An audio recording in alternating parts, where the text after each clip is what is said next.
Right, it's been 3 years since I last uploaded. I know, I'm really consistent at uploading videos.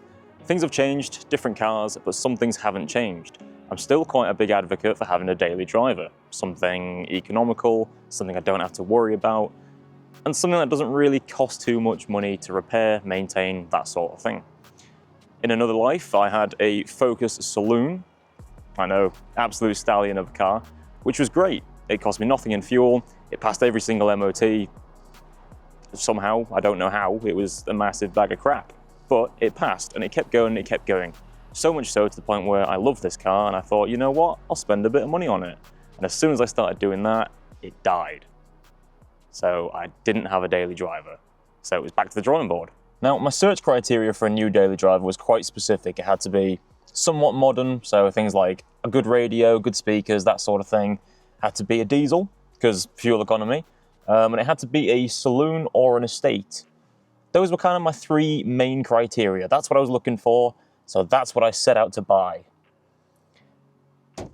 Naturally, as you can see, I bought something that didn't tick any of those boxes. So I got this, a 1996 Honda Civic EJ9.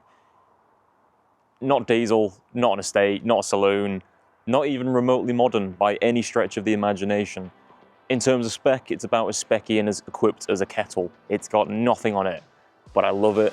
Take a look.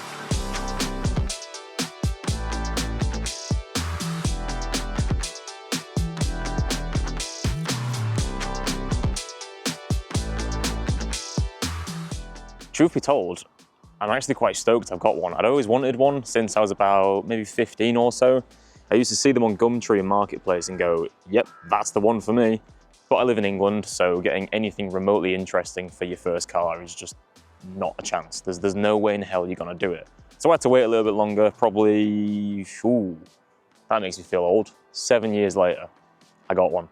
And I've done a few things to it. So firstly, it's on the best coilovers I could find on eBay for £180.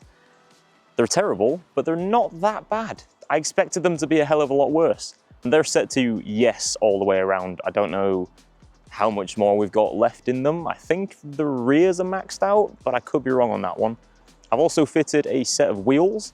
If you ask me what they are, I don't know the answer to it because I paid £40 from a client, got them powder coated, chucked some of the finest tyres money can buy on. That's the Uniroyal Rain Sport, if you know, you know. And then I also fitted some billet rear control arms, which funnily enough, as I was explaining to a cop the other day after he pulled me over, because of them, it's cheaper and less hassle to just swap the arms out entirely for some cheap Chinese junk rather than replace the OEM bushings. So that's what we've done. Now, although Hondas get a lot of crap online, no torque, no power, no character, all that sort of thing, you hear it all. Everyone knows that if you have a high revving 4-cylinder with VTEC in a Civic, it will decimate most things, and it is unrivaled fun for your money.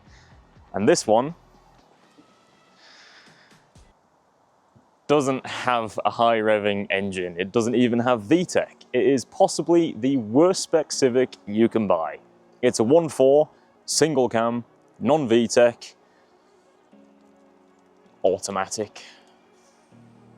Right, let's not sugarcoat it. The spec on this one is absolutely terrible. It's slow as hell. The automatic gearbox is terrible. You can take naps in between the shifts.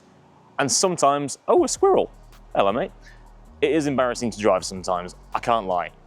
But out of about 70,000 miles in 2 years, which is some decent mileage, I've replaced a CV boot, tires, mainly just due to my alignment, and then my exhaust did fall off.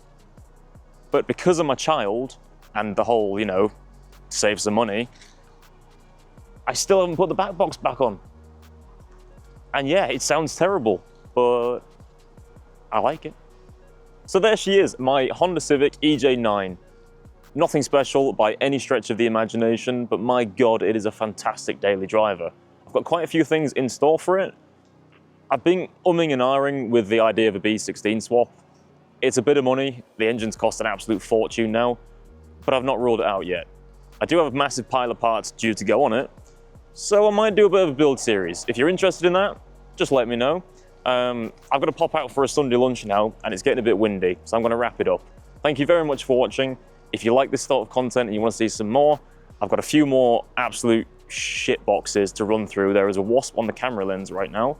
Please leave. Thank you. I'll see you in the next one.